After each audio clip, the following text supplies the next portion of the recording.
해드리면서 많은 관심을 끌었고, 그러면서 한 평균 시청률 한 1% 정도 되던 채널의 뉴스 탑10을 평균 시청률 3% 넘게 올리는데 또 같이 했었죠. 그래서 우리 국민들이 이 부분에 굉장히 많은 관심이 있을 줄 알고 제가 계속 그때처럼 지금 채널의 뉴스 탑10은 뭐 대선에 집중하고 있으니까 또 제가 또 출연도 할 수 없으니까 이 정부 하에서는, 그래서 지금 제가 이 채널을 통해서 계속 그때와처럼 이 미국에서 벌어지고 있는 일들, 전 세계적으로 북한을 두고 벌어지고 있는 일들을 계속 여러분들께 알려드리도록 하겠습니다.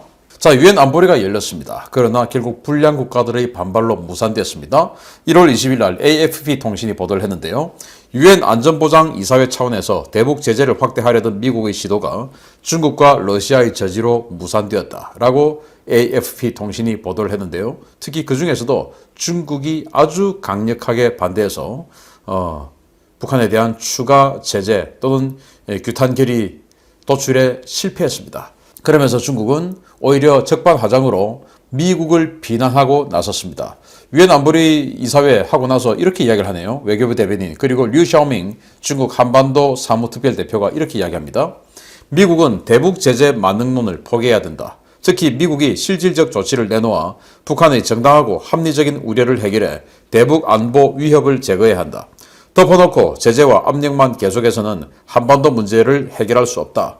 그러니까 제재 해제를 하고 뭐 이렇게 북한 하자원들 해줘야지, 이렇게 계속 제재해가지고는 안 된다. 그런데 제재해가지고 안 되는 이유는 중국이 이 NLL 북쪽의 서해 바다에서 계속적으로 무역선을 들이밀어서 북한에 뭔가를 공급해주고 있고, 또 압록강 단둥 지역에서 조중 우호교를 통해서 계속 열차를 통한 무역을 해주고 있기 때문에 북한이 지금 생존해 나가는 것이죠. 또 이 북한이 핵을 가지게 된 결정적인 이 계기는, 또 그 근본은 바로 중국에게 있습니다. 여기 FBI 그 원티드가 보이는데요.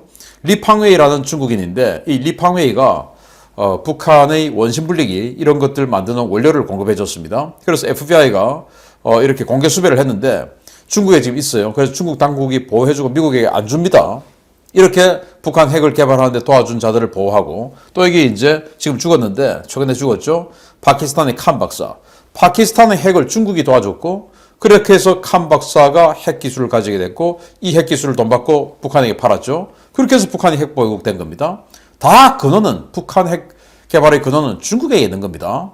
우리 그거 반드시 잊으면 안 됩니다. 중국이 북한 핵의 원흉입니다. 자, 북한 핵은 이제 한반도 문제가 아닙니다. 미중 패권 경쟁의 문제가 되었습니다. 왜냐? 북한이 이 미국과 중국 사이에서 이렇게 줄다리기, 또 눈치 보기, 또 어디로 갈까, 이런 저울재기 하다가 이제는 완전히 중국 편에 서버렸습니다. 이 미사일 부대를 동서로 나누어서 서쪽, 저기 평양 지역에 있는 이 서쪽을 중국을 방어해주기 위한, 그리고 중국을 공격하라는 미국을 향한 반격탄을 날리는 이런 자산으로 삼겠다 라고 중앙군사위원회 공식 발표를 했습니다. 완전히 이제는 북한과 중국은 한 몸이 되었고, 북한은 친미 국가가 현재 체제에서는 될 가능성이 사라졌기 때문에 이거는 패권 경쟁 문제다라는 것이죠. 그래서 안 되는 겁니다. 이렇게 유엔 안보리가 무산되다 보니까 개강된 미국은 중국을 겨냥해서 맹비난을 퍼부었습니다. 북한에 백지수표 주는 격이 아니냐라고 중국을 비난했는데, 토마스 그린필드 유엔 주재 미국 대사가 이렇게 지지를 같이 해주는 다른 나라 유엔 대사들을 옆에 동반해서 이런 이야기를 합니다. 북한의 행동은 용납할 수 없다는 점을 알려줘야 한다. 북한의 불법적인 행동은 국제 평화와 안보를 위협한다. 이번 발사들은 대량 살상 무기와 탄도미사일 프로그램을 추진하려는 북한의 의지를 보여준다. 내가 보기에 어떤 회원국이든 안보리 전체의 동의를 얻은 제재를 가하는 것에 반대한다면 북한에게 백지수표를 주는 것이다. 이거 중국들어 하는 소리죠. 네, 그래서 이 안보리가 끝나고 나서 중국은 마치 아주 이긴 것처럼, 그래 미국 니들 말이야, 그래서는 안 돼, 제재 해제해주고 그렇게 해서 대화 좀 해야지, 니들 책임이야 라고 이야기하고, 마치 이 안보리에서 얻을 것을 못 얻은 듯한 이 미국은 분노해서 중국을 향한 비난을 퍼붓습니다. 미국은 더욱더 입장이 난처해지게 되겠죠. 안보리는 열긴 열었는데 얻는 게 없고 오히려 중국에게 농락당하는 모습만 두 번 연속 보여주었습니다. 자, 유럽전을 내일 당장 개전할지도 모르는데 군사력은 희한하게도 극동에 집결시켰습니다. 미국이. 그래서 AP통신이 아주 장문의 분석기사를 만들어냈는데 원래 통신사니까 분석기사 잘 안 하죠. 그런데 이 부분에 대해서 굉장히 긴 분석기사를 냈습니다. 그거 이제 그중에서 핵심적인 내용 보겠습니다. 러시아가 우크라이나를 침공하더라도 바이든 대통령은 전투 병력을 파견하지 않을 것이며 우크라이나의 저항 세력을 지원하는 등의 덜 극적이지만 여전히 위험한 선택지를 추구할 것이다. 이유는 간단하다. 미국은 우크라이나에 대한 조약 의무가 없으며 러시아와의 전쟁은 유럽 지역의 불안과 핵 전쟁으로까지 확대될 가능성을 고려하면 엄청난 도박이 되기 때문이다. 미국이 우크라이나에 파병하지 않을 것이라는 분석의 근본적인 이유는 바로 바이든 행정부가 안보의 최대 위협을 중국으로 보고 중국에게 초점을 맞추고 있기 때문이다. 라는 거예요. 우크라이나가 소련 해체 이후에 자신들이 가지고 있던 1800발의 핵탄두를 해체를 하는 과정에서 안보 위협이 걱정이 되니까 그때만 해도 뭐 소련이 무너지고 나서 러시아는 완전히 그냥 진짜 밥숟가락도 잘 못 드는 그런 상황이었기 때문에 미국 하자는 대로 다 했죠.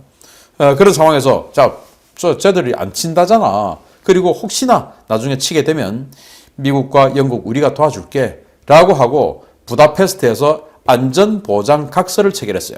그래서 부다페스트 안전보장각서 이거에 준해서 지금 미국이 또 영국이 뭐 거기다가 대전차 미사일도 갖다 주고 하는 겁니다. 그러나 AP에서 지적했듯이 조약이 아니다. 국회 서로 양국 간의 국회에서 비준하는 그 조약이 아니다. 그래서 들어줄 의무는 없다. 도덕적인 책임 뭐 이런 건 있지만 반드시 해야 할 의무는 없다라는 겁니다. 그 반드시 해야 할 의무가 없는 데다가 러시아와의 핵전쟁 3차 세계대전을 각오하고 거기다가 파병해 주겠냐. 그런데 또 특히나 지금 미중 패권 경쟁 시대지 미러 패권 경쟁은 아니다. 핵심은 중국에게 있다. 그런데 전력을 그쪽으로 분산시키겠냐. 이제 이 말을 하는 겁니다. 자, 우크라이나에게는 안 된 일인데요. 또 이거 보면 북한은 더욱더 핵을 포기하려 않겠죠. 야, 핵 포기하고 나니까 저렇게 우크라이나가 당하겠네. 1800발 그거 가지고 있었으면 저렇게 당하겠냐라는 것이죠. 자, 그래서 바닥을 모르고 추락하는 바이든 대통령의 지지율인데요. 그가 뚫을 돌파구는 뭐냐? 지금 현재 경제적인 문제, 뭐 코로나로 인해서 뭐 가중됐을 수도 있는데요. 아무튼 경제적인 문제, 그리고 대외적인 문제, 이게 다 겹쳐가지고 바이든의 지지율 폭락을 보여주고 있는데 AP와 시카고대가 이 여론연구센터가 발표한 자료인데 1월 20일 최신 자료입니다. 집권 1년차 바이든 대통령의 지지율은 부정평가가 56%가 긍정평가 43%를 앞서며 역대 최저치를 경신했다. 그의 재출마를 희망한다는 답변은 24%에 불과했다라는 겁니다. 그래서 바이든 취임 1주년을 즈음해서 여론조사를 AP와 시카고대가 해봤는데 아니 지금 긍정평가가 43%밖에 안 된다 이거예요. 원래 이 1년차 때 굉장히 강력한 지지도를 고공행진하죠. 그런데 이거밖에 안 된다. 역대 최저치다. 라는 거예요. 그래서 재출마를 희망하는 사람 24%, 또 그 중에서도 민주당 지지자 중에서도 재출마를 희망하는 사람이 45%밖에 안 된다라는 거예요. 그래서 지금 이제 바이든 대통령은 나와 해리스는 다시 출마할 거다 이렇게 밝히고 있어요. 다시 출마 안 할 거다 그러면 뭐 바로 지금부터 레임덕이 되겠죠. 그래서 이렇게 인기가 안 좋으니까 지금 힐러리가 다시 준비를 하고 있다고 합니다. 자, 그러면은 이 국방팀이기 때문에 경제적인 문제는 뭐 미국 내에서 알아서 하고 이 군사적인 문제, 외교적인 문제 보겠습니다. 현재 미국이 대외적으로 골치를 앓고 있는 문제가 이렇습니다. 베네수엘라 문제 있죠. 그런데 베네수엘라 문제는 당장 급한 게 아니에요. 또 그게 미국의 안보의 현재 치명적인 문제는 아니죠. 그 다음 우크라이나. 여기가 지금 뭐 내일 전쟁할지도 모르는데 이건 정말 부담스럽습니다. 뭔가 들어가기가 너무 부담스러워요. 그리고 이란, 요거 가만 놔두면 그냥 이스라엘과 사우디가 맡아서 해줄 것 같습니다. 또 그러기로 한 것 같습니다. 또 우크라이나 같은 경우도 지금 뭐 프랑스 마크롱 대통령이 선거 앞두고 자기가 유럽의 맹주다라는 걸 과시하려는 듯이 막 폭주하고 있습니다. 그래서 마크롱 엉덩이 살살 두드려주면 프랑스가 조금 더 앞장을 쓸 것 같습니다. 이란도 그렇죠.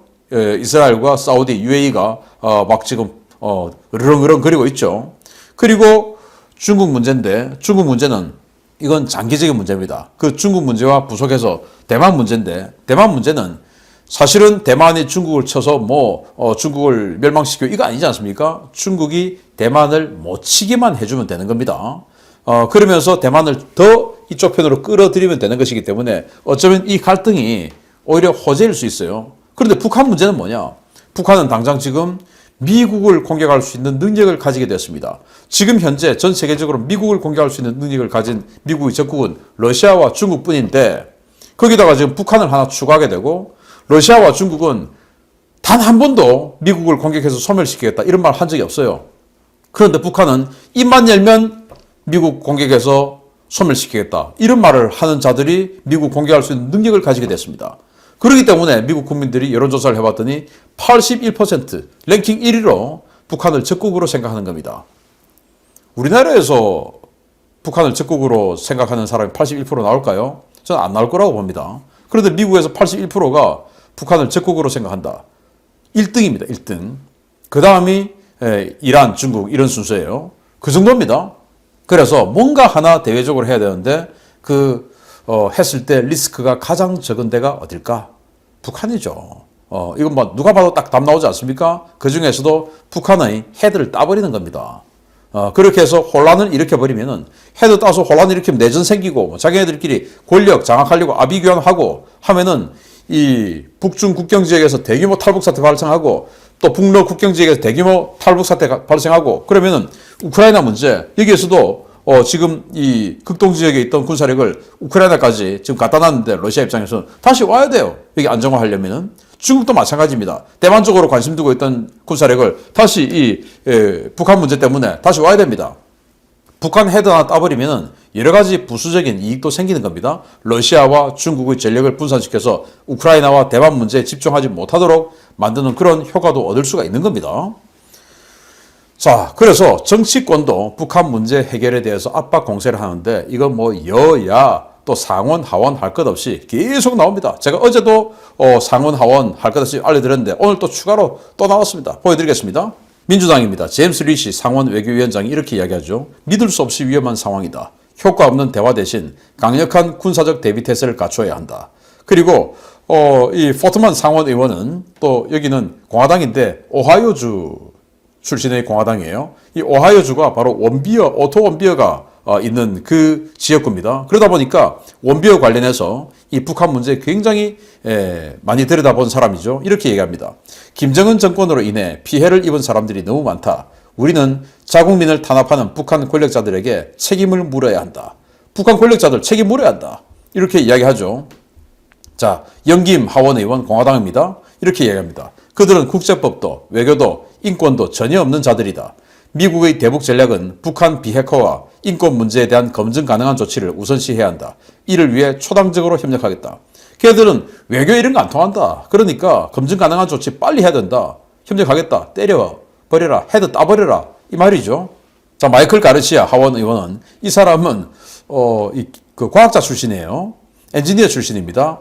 미국의 미사일 만드는 회사 레이시온, 그 레이시온에 재직하다가 하원 의원이 된 사람이에요. 그래서 그런지 이런 이야기를 합니다. 내가 개발해 봐서 안다. 북한이 극초음속 무기 개발을 기술을 확보한 것은 엄청난 문제다. 사안이 대단히 심각한데 그만큼의 관심을 못 받고 있다. 바이든 대통령은 즉각 북한을 멈출 수 있도록 조치를 취해야 된다. 북한을 멈출 수 있도록 조치를 취해야 되는데 유엔 안보리 해봤더니 통하지도 않고 외교적으로 하려고 했더니 통하지 않고 어떻게 됩니까? 때려서 따버려라 이 말입니다. 전방위에서 때려라 이런 이야기들을 지금 하고 있는 것입니다. 자, 그랬더니 이제 백악관도 엄중 경고를 합니다. 북한의 WMD 즉 대량 살상 무기를 진전을 막겠다. 이렇게 백악관 국가안보보좌관 이 제크 설리반이 직접 이야기를 하는데요. 상황을 가정해서 말하지는 않겠지만 우리는 우리의 목표가 한반도의 완전한 비핵화라는 점을 매우 명확하게 해왔다. 우리는 외교에 전념하면서도 북한의 대량 살상 무기와 탄도미사일 프로그램의 진전을 막기 위한 국제사회와 공조하겠다. 국제사회와 공조해서 외교는 계속하면서도 뭔가 다른 방법으로 걔들의 핵과 탄도미사일을 막아낼 수 있는, 스탑시킬 수 있는 이 노력을 하겠다. 외교와 다른 방법으로.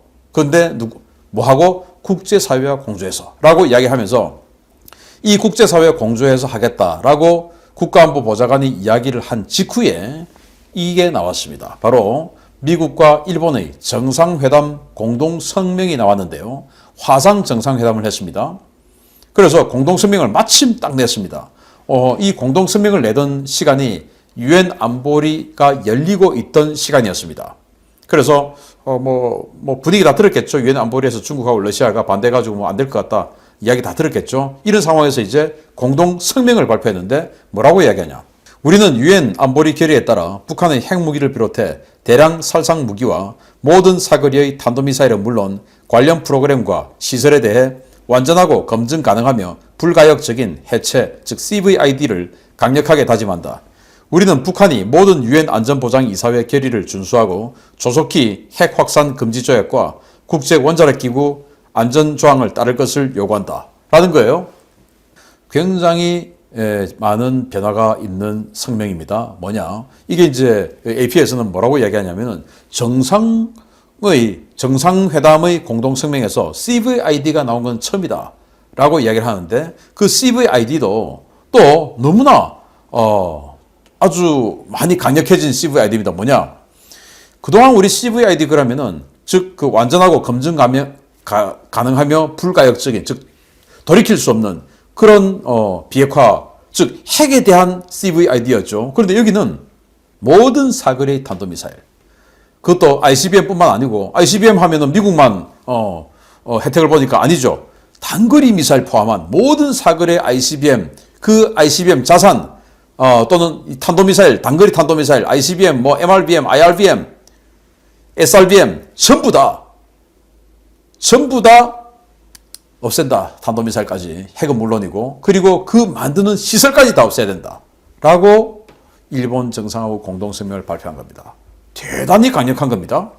그러면서 북한이 모든 유엔 안보리 제재 결의안 다 따라라. 그리고 조속히 NPT 다시 들어와. 그리고 조속히 IAEA 세이프가드 이거 검사마다 조치 따라. 라고 이야기를 하는 겁니다. 그렇게 하지 않으면 우리는 어떻게 할 거야? 앞으로 다짐한다, 요구한다. 이걸 안 들으면 우리는 하게끔 만든다. 그 말을 하면서 이 사진들을 공개를 했죠. 일본 방위성이 공개한 사진입니다. 미국의 B-1B 폭격기를 동해에서 일본의 F-2 전투기들이 엄호해서 북한 폭격 훈련하는 사진을 일본 방위성이 공개했습니다. 그리고 미 국방성은 또 이 사진을 공개했습니다. 미국의 헬기들과 일본 진흙 헬기들은 다 일본 헬기들이에요. 일본 헬기들이 일본의 특수부대 제1공정단을 태우고 저공 침투해서 특수작전 공중 강습 훈련하는 것을 보여준 겁니다. 그럼 뭡니까? 제가 일요일 날 여러분들께 김정은이를 딸 때 어떻게 딸 거냐 하는 그런 시나리오를 여러분들께 알려드리는 이 동영상을 지금 만들고 있는데요. 거기에서 알려드리겠지만 그거 할 때 티어2가 필요합니다. 즉 실제 김정은이를 체포하러 들어가는 델타포스나 네이비실 대북으로나 이런 팀들이 있고 그 팀들이 작전할 때 적의 증원군을 막아주는 티어2들이 있는데 그게 바로 이런 팀들이 하는 겁니다. 미국 레인저나 또 해병 특수수색대나 아니면 일본 공정단이나 이런 것들이 하는 겁니다. 이거 지금 우리 한다라는 걸 보여준 거고 작게 5055를 수정한 것을 미국과 일본이 작년 연말에 마무리했죠. 그리고 오리엔트 실드 훈련 이런 걸 통해서 그걸 다 검증했습니다. 이 작게 5055가 뭐냐? 과거의 냉전시대 때는 소련이 일본을 침공할 때 어떻게 막아내냐? 이게 작게 5055였는데 지금은 대만과 한반도에서 유사시에 어떻게 미일 연합군이 작전할 거냐? 이거를 지금 작전 계획을 새로 세웠다는 겁니다. 이거 마무리했어요. 이제 이런 것들 다 포함되어 있겠죠. 그래서 우리 군사작전 한다. 어떻게? 한국 빼고 한다. 왜? 저기는 말해주면 잃어버리니까. 우리 작전 기도가 다 노출된다. 그러니까 말해줄 수 없는 거 아니냐. 그러니까 한국 빼고 일본과 미국이 한다. 라는 겁니다. 그걸 정상회담을 통해 공개를 했죠. 자, 그래서 닫히고 있는 미국과 북한 대화의 창입니다. 미국이 일본과의 정상회담 공동성명을 통해서 정말 어마어마한 CVID 조건을 제시했습니다. 단거리 탄도미사일 자산, 시설 모든 것까지 전부 다 없애라 라고 했습니다. 이거 북한이 들어주겠습니까? 안 들어주죠. 그럼 어떻게 됩니까? 때리는 것밖에 안 남았다. 왜? 온 정치권에서 따라라고 하고 있으니까 결국 군사 옵션 헤드 따는 것만 남았습니다. 계속 이런 일들이 더 에스컬레이션 되고 또 상승할 겁니다. 또 미국에서 계속 이런 요구들이 나오고 뭔가 계속 진전될 겁니다. 앞으로. 그래서 우리 한국의 대선과 별개로 이 미국에서 벌어지고 있는 또 세계적으로 북한을 향해서 벌어지고 있는 이 모든 이런 일들을 제가 냉철하게 계속 분석하고 수집하고 해서 여러분들께 알려드리도록 하겠습니다. 뭐 대선 관련해서 여러 유튜브 많이 보시고 또 이 사안도 굉장히 중요하기 때문에 우리 국방TV 하나는 꼭 봐주십시오. 신인균의 국방TV, 군사TV